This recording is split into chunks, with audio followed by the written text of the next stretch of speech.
What's up, y'all? My name is Sharoy. Thank you for clicking on my video. Let's talk about manifestation. I know you guys have seen it everywhere. You literally cannot open your phone, open Instagram, Twitter, or TikTok without seeing the word manifestation. So if you're not familiar, it's basically the act of attracting things, lifestyle, whatever you want into your life just by putting out the energy and waiting to receive it. I think that's a simplified definition. I think that's the best way that I could explain it. I've seen a lot of different things and I've watched a lot of different videos about manifestation, and I feel like people don't talk about enough what it really means. If you feel like you've just been asking the universe for things and you haven't really received anything back, it's not that it doesn't work, it's that you don't work. Not that you're unemployed, but you're doing something wrong. Like, I've seen the comments where people are like, I've done everything you said and it's still not working. And that in itself is a problem, because if you feel like you're doing everything right, that's not necessarily always the case. There's always room for improvement. There's always something you can do differently. So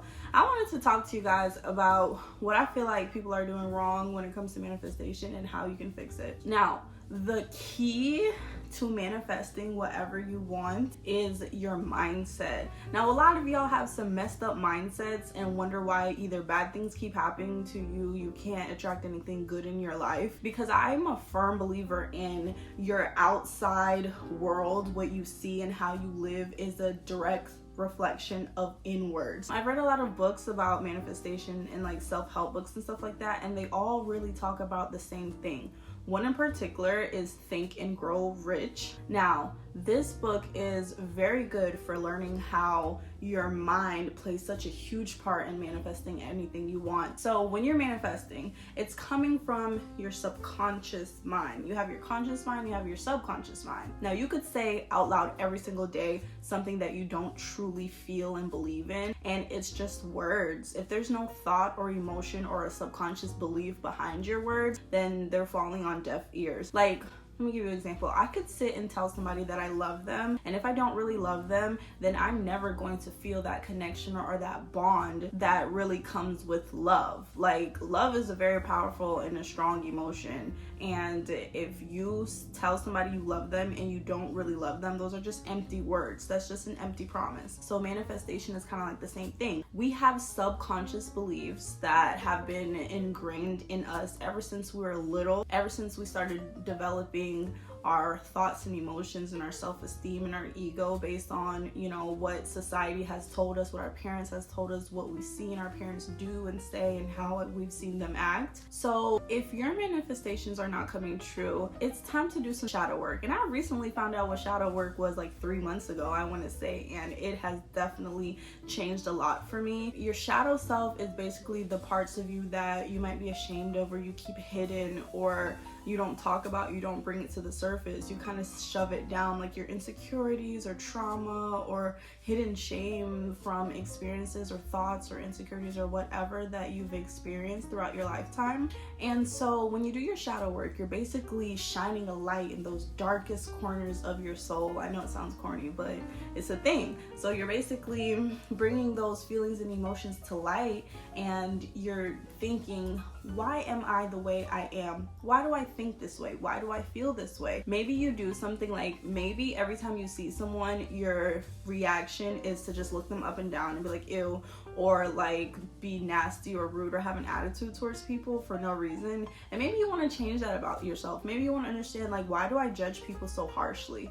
Because like I said, these things are a reflection of yourself and what is really going on in your subconscious. So when it comes to manifesting, you have to believe that you deserve and you can obtain what you're asking for. Let's use money as an example, because a lot of people want to manifest a better financial situation. So let's say you want to start making more money, you've been struggling for a long time, and you're ready to change your life around. If you have a negative relationship with money and you believe that that can't happen to you, you might want it with all your heart, but just because you want something doesn't necessarily mean that you can obtain it just by wanting alone. You can want to get up off the couch, but you don't, because you just don't. So you have to ask yourself, what are your real thoughts and your real relationships with money? You can't lie to yourself.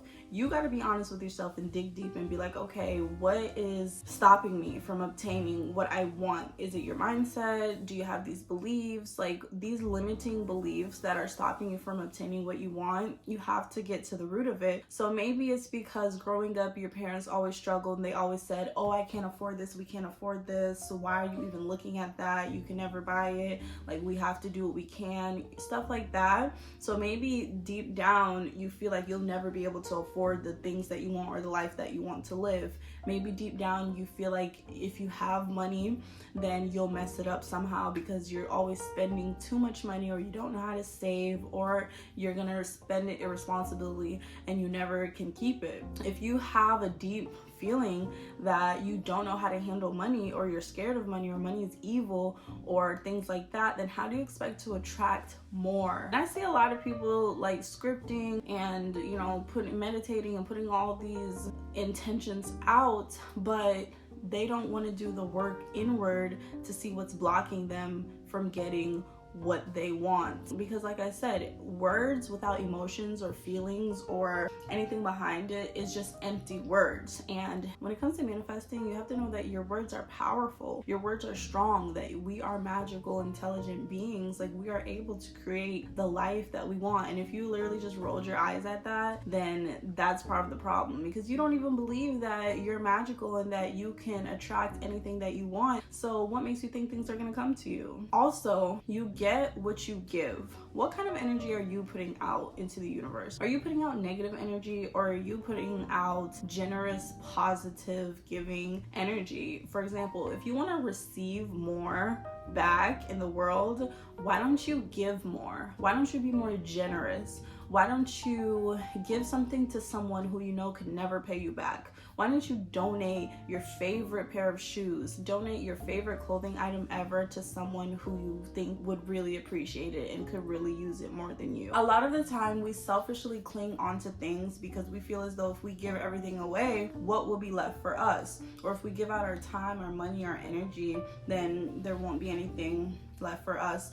And I feel like that's operating on a mindset of scarcity, and that's just putting that scarce energy out in the universe. So if you don't give out anything, you're stingy with your things, with your time, with your energy, you're not going to get a lot of that stuff back. You get what you give. And like my friend has said recently, and double for your trouble. So if you're not helping people, why do you expect people to help you? If you don't give, you're not generous, why do you expect the world to be generous to you? If you're not positive and putting out good energy, making somebody smile or making someone's day or helping others, why do you think that energy is going to come back to you? Also, if you don't feel good about yourself and you're operating from a space of insecurity or low self-esteem or a lack of confidence, why do you think these wonderful, magical, great opportunities are going to come to you? You need to get to the root of, why do you think that you don't deserve what you're asking for? And I know what you think. You might not think, I think I deserve it, I feel like I deserve it. Obviously not, because there is something, whether it's you don't feel like you deserve it, or you feel like if you get it you'll lose it, or you feel like things will be different, or you're only trying to acquire things just to flex for other people. This is about you. You have to look inwardly and do the work inward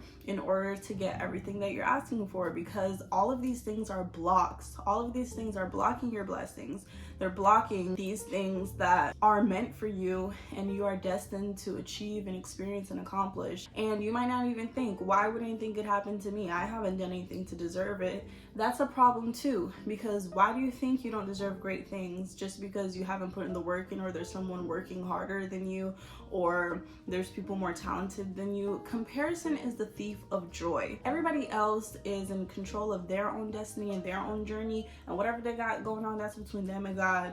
But what about you? That's what you need to focus on. This world is here for us to experience. Our ancestors, generations and generations before us, put in a lot of hard work, and they went through a lot just so you could be where you are today. So you have to make sure that you're not falling into a trap of just thinking that you're not special. You are. Every single person is special. There's no one in this whole entire world that brings your unique talents and your unique gifts to the table. You were created and there's no one like you. There's no one with the same exact DNA patterns and energy and your perspective and your mind and your brain. Everyone is different and unique and special. So now you want to know, okay, so I see the problem, you know, I can recognize some of this in myself. What can I do to fix it? Let me tell you, you need to do your shadow work. You need to sit down with yourself, whether with a journal, maybe you want to do a video diary, maybe you need to just talk to yourself, maybe you need to pray, maybe you need to meditate, whatever works for you. And you need to really dig deep and find out what the root of the issue is. Make that connection dating back to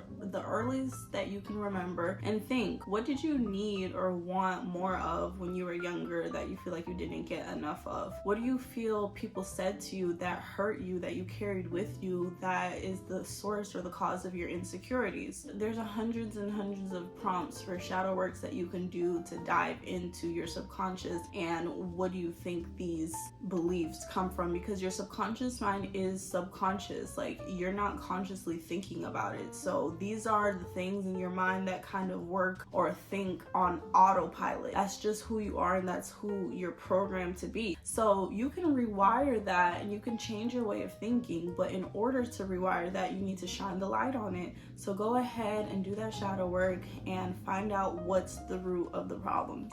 You're going to make a list of these things that you think about yourself or that you have gone through that you feel is blocking you from getting what you want.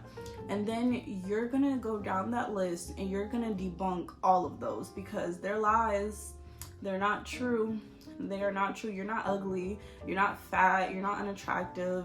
It's not true that nobody wants you or that no one will ever love you or want you. That's not true. That's absolutely not true, because if it can happen for someone else, it can happen for you. So you need to go down that list and rewrite that story with something better, something positive, something more loving and that nurture and that confidence that you needed when these things were forming and manifesting in your head. You need to rewrite that story and make a better story until you convince yourself, even if it sounds fake, one day you will truly believe it. But you need to get that in your head and in your brain, why you deserve all the love and money and talent and opportunities and whatever you want. Rewrite that and affirm yourself why you deserve everything, because you do. The truth is, this is such an abundant world. There are enough resources, there are enough everything, whatever you want or whatever you could think of, there's enough of that out there for everyone.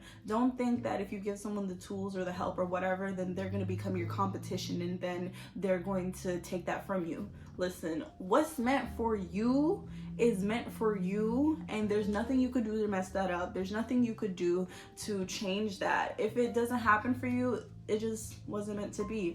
If it doesn't happen when you wanted to, it's just not the right timing. But just know that these good things are coming your way and prepare for them. Act like you're about to receive everything that you're asking for. And also, when you are asking for things, make sure you're crystal clear about what you want, why you want it, and how it's going to benefit you and how it's going to change your life. I love scripting and I love writing my notebooks because I can see the progress over time and I can see like what really happened for me, what hasn't happened yet, and it's really good to track your progress. So make sure that you are writing these things down and writing them out so you can see it on paper, so you can see how you really feel and it doesn't just get lost in your mind, because we have so many thoughts per day. It's crazy. You can't track every single thought that you ever had, but you can if you write it down on paper. And then lastly, just express gratitude for everything that you have, because if you sit down and count your blessings, a lot of time we count what's going wrong, but how often do you sit and count what's going right? How often do you sit and just say, oh wow, I'm so thankful that I can see out of both of my eyes, I'm so thankful that I can walk, I'm so thankful that I can talk, I'm so thankful I can hear, and you will just feel more happy. And that's another thing, you have to learn to be happy with what you have now, with where you are now, because if you always tell yourself that, oh, I'll be happy once I accomplish this, I'll be happy after this happens, then you're always going to feel like that no matter what happens. You're just going to always have that happiness a few steps ahead of you, just out of your reach, that you can't touch it, you can't feel it, but you know it's there in the future. But if you practice being happy in the present with what you have now, with where you are now, then every moment will feel like such an abundant and blessed and grateful I'm gonna take that as they co-sign it. That was a sign, they're agreeing. Every moment will feel like you have everything you could ever ask for and you don't need any more. The universe will have no choice but to bless you and to give you good things in return, because you're not seeking outside validation, or you're not seeking things that are going to validate your happiness. Being happy in the present moment now, you're gonna always feel happy in the present moment. But if you feel like you will be happy in the future, then no matter how much time passes away, you're just pushing that happiness further and further away, because no matter how much time passed, that happiness is not with you, it's in the future. So you're not getting closer and closer and closer to that happiness that's in the future. That happiness is getting pushed further back, because it's always in the future, not with you right now. Now, if you carry that happiness with you right now, then no matter how far in the future you get, that happiness is always going to be there. I hope that makes sense, guys. So those are my tips for manifestation. I'm blessed enough to say that I have taken a lot of leaps of faith in my time, and I have no idea honestly what the heck I'm doing for real, but I just know that it's been working. And honestly, when you set a goal, you won't always know how you're gonna accomplish it. Like when I hit my first 1,000 subscribers and my 4,000 watch hours, I remember the beginning of 2021, I was sitting with probably like 80 subscribers and like 200 watch hours. I had no idea how I was about to get to 1,000 subscribers and 4,000 watch hours, but I made it happen. And it wasn't until it happened that I could look back and be like, oh, okay, that's how I did it. Okay, I get it. But beforehand, I had no idea how to do it. I mean, I put the work in and I did what I did, but now I could tell you how I did it. I mean, I could tell you like my plan and my ideas, but who's to say your plan is gonna work out? Who's to say that your goals are not gonna be accomplished by something completely different that you had no idea that was gonna happen to you? So don't get attached to the goal. Get attached to the process, to the work, to improving your craft, which is another thing that you have to put in the work. How do you expect God to water the seeds that you haven't even planted? Like, what is he watering if you haven't planted any seeds? You're not giving him anything to work with. Like, start something, do something, get up and move something, so that you have something to be blessed, that you have something that is a foundation for what you're trying to build, and just let the universe work its magic. And that's exactly how you're gonna manifest everything that your heart desires. I could go deeper into this, but I just wanted to kind of touch base. Let me know if you guys want a part 2 of this video of different techniques of shadow work and manifestation and other things like that you want me to go deeper into details. All right, thank you guys so much for watching, and I'll see you guys in the next video. Bye.